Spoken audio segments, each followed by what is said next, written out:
Enter, my son. The light inside is dim, but the truth is spoken, illuminates all. What weighs upon your soul this day, casting such a shadow upon your legendary form? For even in this sanctuary, the air seems to hum with the name whispered across millennia, a name synonymous with unparalleled might and an unyielding will. Tell me then, what burden brings the great Achilles to this humble confessional, a place where even the mightiest lay bare their frailties before the divine judgment? Your presence alone speaks of a profound struggle, a tempest not of the battlefield, but of the spirit. Unburden yourself, for it is in the speaking that the healing begins, or at least the understanding. Do not hold back, for no secret is too grand, no sin too grievous, no regret too deep for the ears of the Almighty. And through him, for these ears which are pledged to listen without judgment, only with the solemn duty of witness. Speak, then, from the depths of your being. Forgive me, Father, if my presence here seems incongruous. The dust of countless ages clings to my very essence, and the echoes of 1,000 battle cries still ring in these ears. I am not accustomed to these hushed tones, this quietude. My life, such as it was forged in the din of war, in the clamor of glory, in the desperate screams of men. But it is precisely that life, that legend, which now presses down upon me with the weight of 1,000 mountains. It is not a sin of commission that troubles me, not a single act of brutality or deceit, though I have committed many, as any warrior must. No, Father, my confession is far more insidious, more deeply woven into the fabric of my very being. A choice made not in the heat of passion, but with a cold, calculating clarity that chills me even now, ages hence. It is a confession not of a misdeed, but of a design that shaped my destiny, and in doing so, perhaps condemned my soul to an eternal wrestling with the phantom of what might have been. I stand before you not as the hero of Troy, not as the swift-footed, but as a man who made a bargain with fate, a pact sealed in the profoundest depths of a fear so potent, so consuming, that it eclipsed even the terror of death itself. I come to confess the very foundation of my legend, the dark truth at its core, the unspoken reason for my monumental existence. A design, you say? A bargain with fate? These are heavy words, my son, laden with implications that stretch beyond the mortal coil. You speak of fear eclipsing even the terror of death. This is a paradox, for death is the ultimate unknown, the final cessation, the greatest fear for many. To choose it, or to choose a path leading directly to it out of a greater fear, speaks of a torment rarely encountered, a particular kind of dread that few comprehend. What could possibly have been more terrifying than the very end of your existence, the oblivion that awaits us all? Was it a fear of pain, of suffering, of a protracted end? Or was it something else, something more abstract, more existential, that drove you to embrace the very thing others flee with every fiber of their being? Unravel this paradox for me, for it is in the unraveling that the true nature of your burden will be revealed. Do not shy away of my very being. A choice made not in the heat of passion, but with a cold, calculating clarity that chills me even now, ages hence. It is a confession not of a misdeed, but of a design a design that shaped my destiny, and in doing so, perhaps condemned my soul to an eternal wrestling with the phantom of what might have been. I stand before you not as the hero of Troy, not as the swift-footed, but as a man who made a bargain with fate, a pact sealed in the profoundest depths of a fear so potent, so consuming, that it eclipsed even the terror of death itself. I come to confess the very foundation of my legend, the dark truth at its core, the unspoken reason for my monumental existence. A design, you say, a bargain with fate. These are heavy words, my son, laden with implications that stretch beyond the mortal coil. You speak of fear eclipsing even the terror of death. This is a paradox, for death is the ultimate unknown, the final cessation, the greatest fear for many. To choose it, or to choose a path leading directly to it out of a greater fear, speaks of a torment rarely encountered, a particular kind of dread that few comprehend. What could possibly have been more terrifying than the very end of your existence, the oblivion that awaits us all? Was it a fear of pain, of suffering, of a protracted end? Or was it something else, something more abstract, more existential, that drove you to embrace the very thing others flee with every fiber of their being? Unravel this paradox for me, for it is in the unraveling that the true nature of your burden will be revealed. Do not shy away. Profoundly skewed from what most mortals cherish, the simple gift of breath, the warmth of the sun, the quiet joy of a long existence.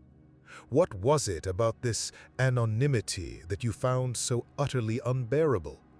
Was it a void, a nothingness more terrifying than death itself? For many, the idea of a quiet life, unburdened by the glare of public scrutiny, is a desired end. To live, to love, to experience the simple rhythms of existence, and then, in time, to pass on, perhaps remembered fondly by a few, but not by the grand sweep of history. This is a common, even comforting aspiration. But for you, it was a horror. Explain this horror to me. What did a long and anonymous life truly represent in the crucible of your soul? It represented, Father, a living death. Not the cessation of breath, but the cessation of being, of meaning. To live for decades, to draw breath, to walk the earth, to witness the seasons turn, to experience the paltry joys of the mundane, only to have it all amount to nothing, to be utterly erased from the collective memory of humanity, that, to me, was a fate far more terrifying than the swift, clean cut of the sword or the piercing agony of an arrow. Imagine, Father, to have existed, to have felt, to have thought, to have striven, and for all of it to vanish as if it were but a fleeting dream upon awakening. That is the true oblivion. Death, in its finality, is a single moment, a transition. But anonymity, that slow, creeping erasure, that gradual fading from all consciousness, that is a prolonged agony, a spiritual decay that denies even the dignity of an end. It is to have never truly lived. For life, true life, in my youthful, arrogant mind, was measured by impact, by resonance, by the echo one left behind. So your choice was not born of a lust for glory, but a desperate flight from insignificance. A subtle yet crucial distinction. Many heroes are driven by the pursuit of fame, by the desire to be lauded and celebrated. But you claim a deeper, darker impetus, the avoidance of a particular kind of suffering, the suffering of being forgotten. This reframes your entire narrative. It was not courage that led you to Troy, not the thirst for battle, but a profound, almost pathological aversion to being a mere footnote, a nameless face in the crowd of history. Was this fear innate, or was it instilled in you, perhaps by your divine lineage, by the expectations placed upon one born of a goddess? Did you perceive a long, ordinary life as a betrayal of your very nature, a squandering of your extraordinary gifts? And if so, what did you believe those gifts were for, if not to serve some higher purpose beyond your own eternal remembrance? It was both innate and instilled, Father.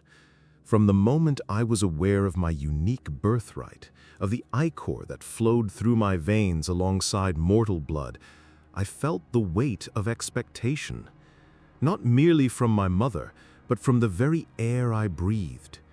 The gods, they play their games, they weave their tapestries of fate, and mortals are but threads within them.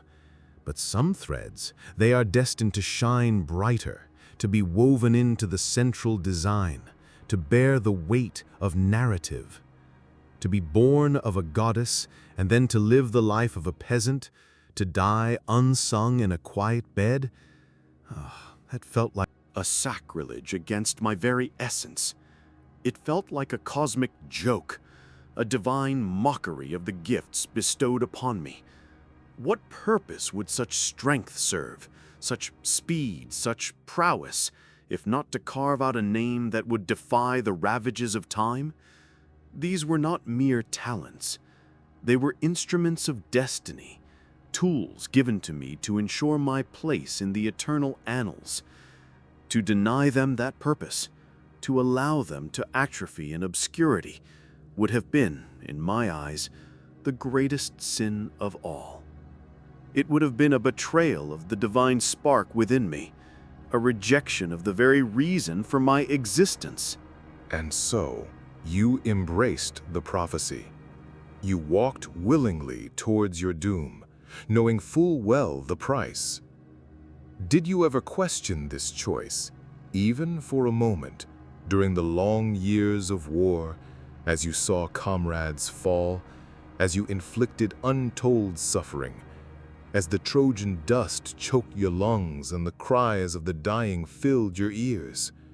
Did the allure of a quiet life, perhaps a life with Patroclus or with Briseis, ever pull at your heartstrings, making you reconsider the path you had so deliberately chosen?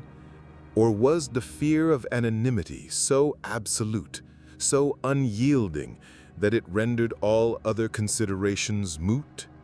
All other possibilities pale in comparison?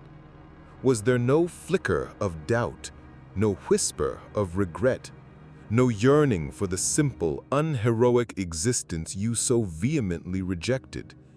For even the greatest of men are often assailed by such human weaknesses, such fundamental desires for warmth and peace. Every day, Father, every single blood-soaked day. The choices we make in the abstract, in the quiet contemplation of our youth, often chafe against the harsh realities of their consequences.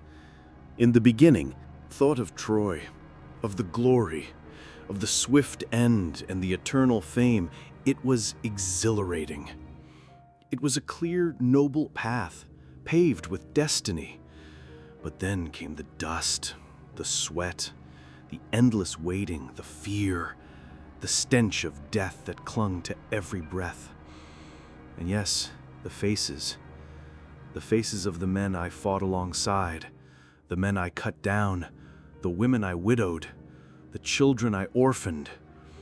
With each life taken, with each sorrow witnessed, the clarity of my youthful decision began to blur. Patroclus, his death, that was the crucible. It was then that the true cost of my bargain, the price of my legend, became horrifyingly tangible. His life, so vibrant, so utterly irreplaceable, extinguished not by his own choice, but by the gravitational pull of my own preordained fame. He died because he wore my armor, because he stood in my place, because my legend demanded a sacrifice of that magnitude to propel me into the final, defining act. Your legend? Or did it merely solidify your resolve, making you believe that such a heavy sacrifice only made your ultimate fame more inevitable, more justified? Did it deepen your fear of anonymity, knowing that so much had been paid for your name to endure? It did not lead to regret, Father. Not in the way one might expect. Not a yearning for the quiet life I had forsaken.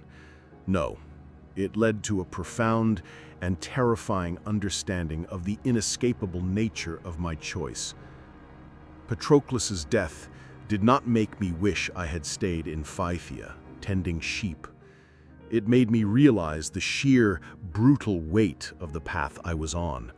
It solidified my resolve, yes, but not in a triumphant way, more in the way a man condemned to the gallows finds a grim acceptance of his fate. The price had been paid. The blood had been spilled. To turn back then, to falter, to shrink from the inevitable end, would have rendered all that suffering, all that sacrifice, utterly meaningless. It would have meant Patroclus died for nothing. And that, Father, was a horror even greater than anonymity. The horror of a life, or a death, utterly devoid of purpose, even a self-serving, hubristic purpose. My fear of anonymity transformed from a fear of being forgotten into a fear of having suffered and caused suffering, all for naught. The cost had to be justified. The legend had to be forged, if only to give meaning to the immense price that had been exacted. The path was set, illuminated by the flames of Troy and the shadow of my own impending doom. There was no turning back, only forward, into the inevitable. Of unbridled ambition, but out of a grim determination to justify the immense suffering your choice had already caused. The death of Patroclus solidified your path, not because it made you crave glory more, but because it made the idea of failing to achieve that glory after such a profound sacrifice unbearable. It became a self-fulfilling prophecy, driven by a perverse logic of cost justification. You speak of an unescapable nature of my choice, as if the path was predetermined once you made that initial decision. But a choice, by its very definition, implies agency, the ability to select from alternatives. Do you truly believe you had no other path, no other recourse, once the wheels were set in motion? Or was it simply that the alternative, the meaningless suffering, was too horrific to contemplate, thus eliminating any perceived choice? Are you, in fact, confessing to a profound lack of true freedom, trapped by your own initial fear and the subsequent consequences? Deserted? Fled Troy? Abandoned the Achaeans? Forsaken my destiny? Perhaps. But what then? A life haunted by the specter of my own cowardice? By the knowledge that I had chosen to live, yes, but at the cost of honor, of purpose, of the very essence of what I was. That too would have been a kind of death, a slow, agonizing decay of the spirit. So I chose to embrace the current, to steer the vessel of my fate with grim resolve, knowing where it would lead, but determined to arrive there with my name, at least, intact. My freedom, if it existed, was the freedom to choose how I would meet my end, not if I would meet it. The prophecy was not merely a prediction, it was a gravitational force shaping my entire existence.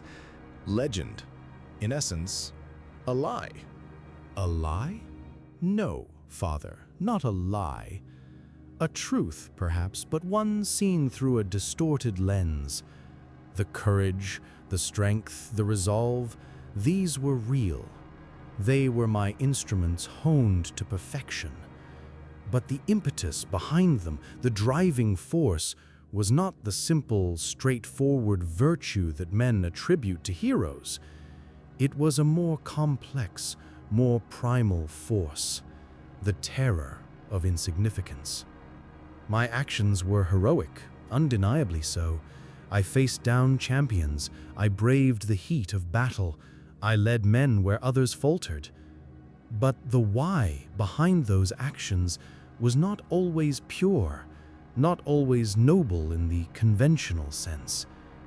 It was the frantic effort of a man desperate to carve his name onto the very face of time, to ensure that the prophecy of a short, glorious life would be fulfilled, not just for the sake of glory, but for the sake of avoiding the far greater horror of anonymity.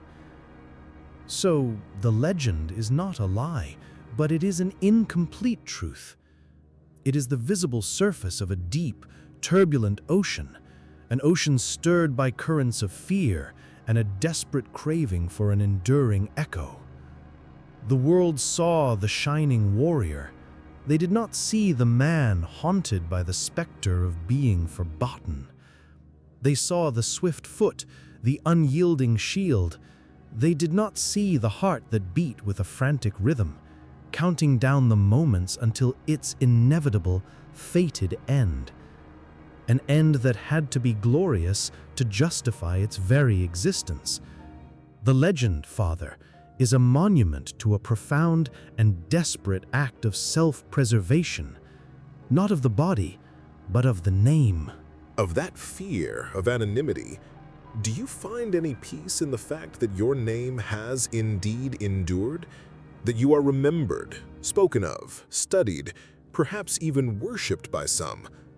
Does the fulfillment of your desperate ambition bring you any solace, any sense of completion? Or does the weight of that truth, that your life was lived under such a shadow, still cling to you, preventing true peace? Was the price, in the end, worth it? Or do you now, from the vantage point of eternity, see the true value of that long, anonymous life you so readily cast aside? For what is a name? What is a legend, if the soul that bears it remains tormented by the very means of its creation?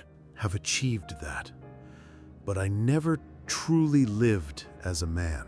You chose to die as a legend, but you never truly lived as a man. That is a profound and tragic statement, Achilles.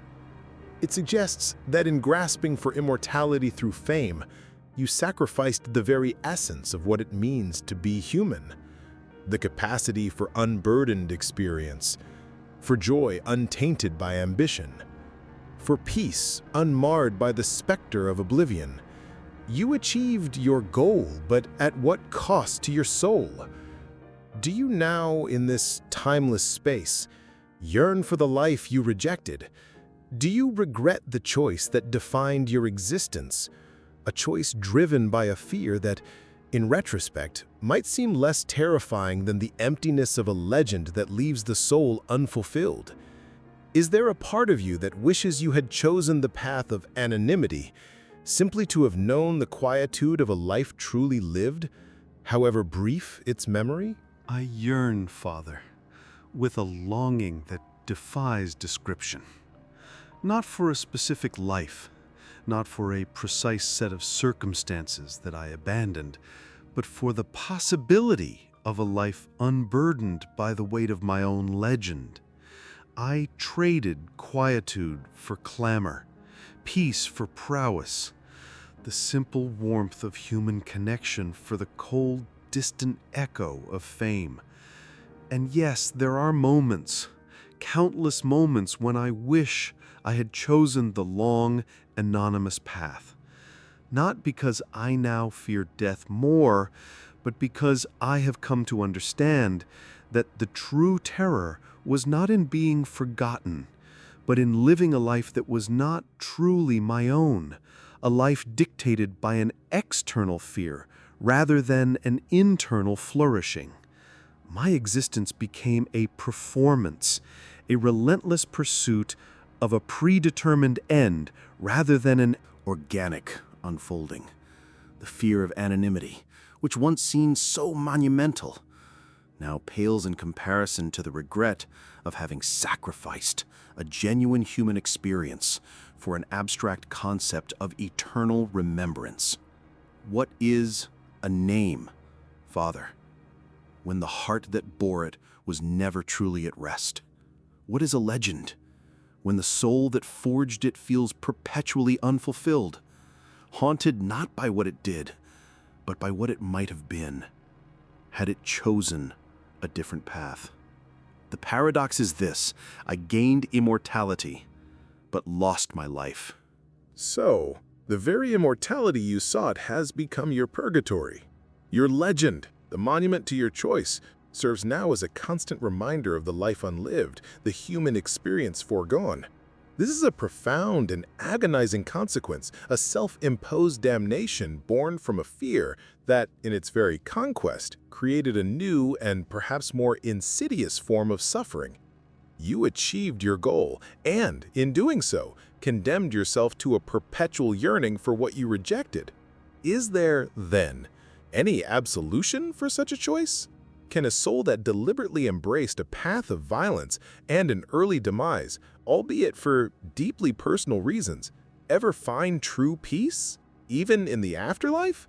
Or is the very nature of your legend, forged in the crucible of this desperate ambition, destined to forever bind you to this state of unfulfilled yearning, a haunting echo of the man who chose to die a legend rather than live as a man? What penance can be offered for a life lived not in error, but in deliberate, calculated self-sacrifice for a concept, for a name, for a fear? Penance, Father, is a concept that eludes me. For how does one atone for the very foundation of one's being? Organic unfolding. The fear of anonymity, which once seemed so monumental, now pales in comparison to the regret of having sacrificed a genuine human experience for an abstract concept of eternal remembrance. What is a name, Father, when the heart that bore it was never truly at rest? What is a legend, when the soul that forged it feels perpetually unfulfilled, haunted not by what it did, but by what it might have been, had it chosen a different path? The paradox is this: I gained immortality, but lost my life. So, the very immortality you sought has become your purgatory. Your legend, the monument to your choice, serves now as a constant reminder of the life unlived, the human experience foregone. This is a profound and agonizing consequence, a self-imposed damnation born from a fear that, in its very conquest, created a new and perhaps more insidious form of suffering. You achieved your goal, and, in doing so, condemned yourself to a perpetual yearning for what you rejected. Is there, then, any absolution for such a choice? Can a soul that deliberately embraced a path of violence and an early demise, albeit for deeply personal reasons, ever find true peace, even in the afterlife? Or is the very nature of your legend, forged in the crucible of this desperate ambition, destined to forever bind you to this state of unfulfilled yearning, a haunting echo of the man who chose to die a legend rather than live as a man? What penance can be offered for a life lived not in error, but in deliberate, calculated self-sacrifice for a concept, for a name, for a fear? Penance, Father, is a concept that eludes me. For how does one atone for the very foundation of one's being? Life you chose not to live, even as your name resounds through the ages. Is there any glimmer of hope for a different kind of peace? Perhaps not the peace of anonymity, but a peace found in acceptance of the totality of your being, legend and man, fear and fame, regret and renown? The act of confession, Father, has offered a momentary balm, a fleeting respite from the internal clamor. To speak these truths aloud, to articulate the hidden currents that propelled my being. It is to finally give form to the formless burden I have carried. For that, I am grateful.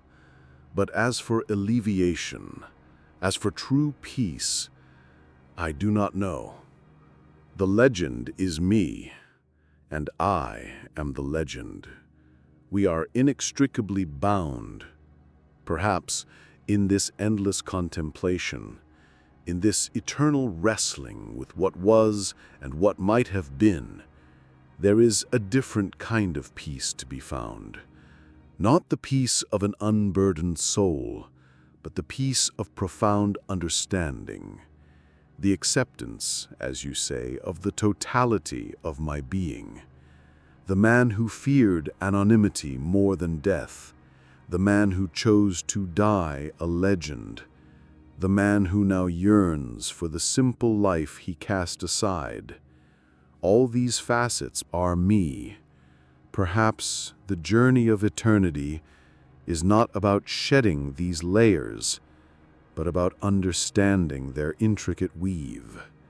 The echo of my name will always be accompanied by the whisper of my regret, and perhaps in that dual existence, in that constant tension between the glorious legend and the yearning soul, lies the only truth I am destined to know. So be it.